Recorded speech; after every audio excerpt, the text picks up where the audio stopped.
Star hospital సుఖీభవకు తిరిగి స్వాగతం.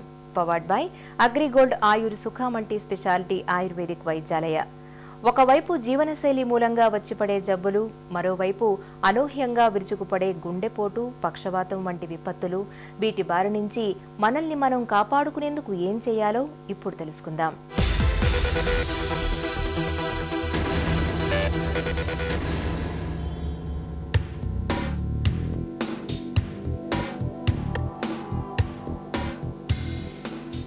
వ్యాయామం చక్కటి ఆరోగ్యానికి చౌకైన తారక మంత్రమిది.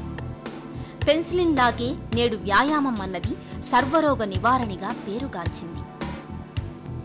నిత్యం అరగంటకు తగ్గకుండా వ్యాయామం చేస్తే ఆరోగ్యానికి సగం బీమా లభించినట్టేనని డాక్టర్లు భరోసా ఇస్తారు. అది నిజం కూడా. ఒక్క వ్యాయామం వల్ల శరీరంలో మెటబాలిజం రేటు పెరిగి తినే ఆహారం సరిగ్గా వంటబడుతుంది. అలాగే శరీరంలో సహజ సిద్ధ పెయిన్ కిల్లర్స్, ఎండార్ఫిన్స్ విడుదలై ఒత్తిళ్లు, ఆందోళనలు తగ్గుతాయి. ఇంకా ఫీల్ గుడ్ హార్మోన్లు విడుదలై మద్యపానం, ధూమపానం లాంటి అలవాట్లకు దూరంగా ఉంటాం. మార్నింగ్ టైం అనేది ఎక్సర్సైజ్కి, వ్యాయామానికి కూడా చాలా గొప్పది.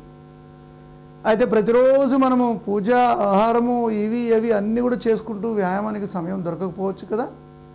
కాబట్టి మనం వారంలో ఉండేటువంటి 7 రోజుల్లో కొన్ని వస్తువులు కొన్ని రోజులు చేయండి, కొన్ని రోజులు కొన్ని వస్తువులకి తక్కువ సమయాన్ని కేటాయించండి. సపోజ్ ఎగ్జాంపుల్, ఈరోజు నాకు అర్ధగంట సేపు పూజ చేయాలనిపిస్తే నెక్స్ట్ డే పూజ కొంచెం చిన్నది చేసి మనం వ్యాయామాన్ని చేసుకోవచ్చు. సో ఈ విధంగా మనకు ప్రొద్దున్నే ఉన్నటువంటి ఈ శరీరానికి అత్యవసరమైన ఈ పనులన్నిటికీ కూడా మన సమయాన్ని వేరే వేరే రోజుల్లో ఎక్కువగా తక్కువగా కేటాయించుకోవచ్చు.